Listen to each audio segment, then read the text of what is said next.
Coming up, we'll meet the creative collective behind this experimental showcase. It's always amazing. It's always really interesting. Look at that, the sound sculptures made of like styrofoam and metal and other found objects. Probably everything's been recycled. And that leads us to today's Daily 4, where we're reminded that one person's junk is another person's treasure.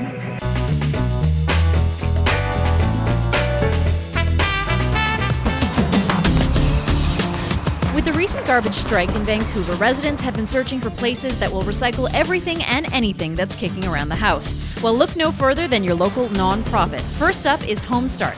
They'll take furniture you don't want to people who need it. The furniture goes to people that are either starting over or starting up a new home. So people that are leaving some sort of a period of homelessness and moving into their own place. Everything from women and children leaving transition shelters, kids leaving the foster care program, refugees. Homestar helped 290 households last year, and all on a budget of $80,000. Operating on an even smaller budget is BC Digital Divide. They refurbish old computers and give them to people in need.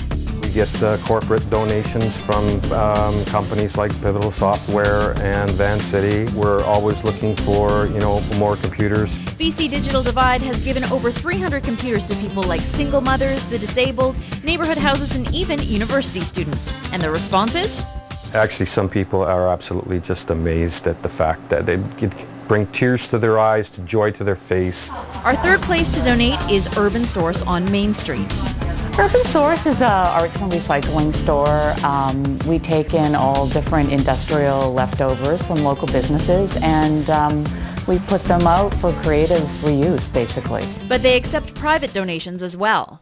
We take in everything from leftover paper products from printers, wood samples from furniture makers.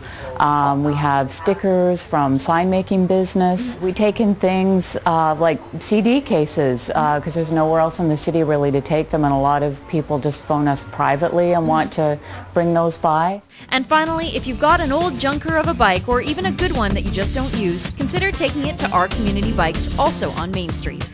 We essentially put working bicycles back into the community as opposed to them ending up in landfills. Which is a good thing. So we have several different types of programs for the bikes.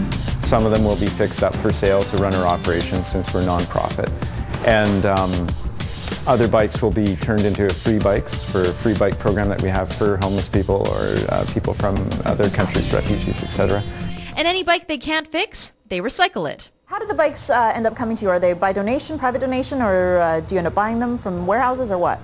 All the bikes that we receive are donated to us from private citizens generally, or sometimes the occasional organization will give us a load of bikes. I'm Erin Shaw in Vancouver for The Express.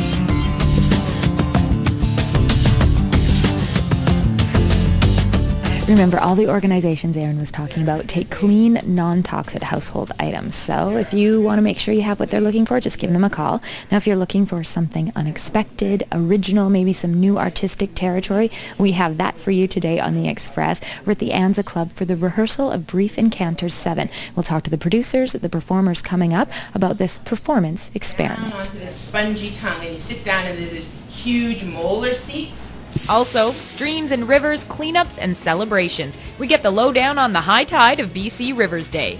Plus, from real life to best-selling novel to the big screen, Reel to Reel reviews the new adventure drama Into the Wild. When you think about it later, it's a movie that will stay with you for some time, I think.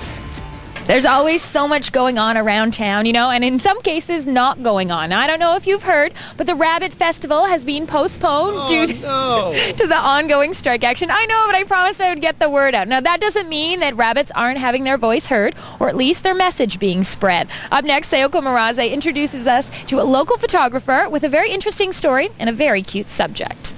Oh. We like rabbits.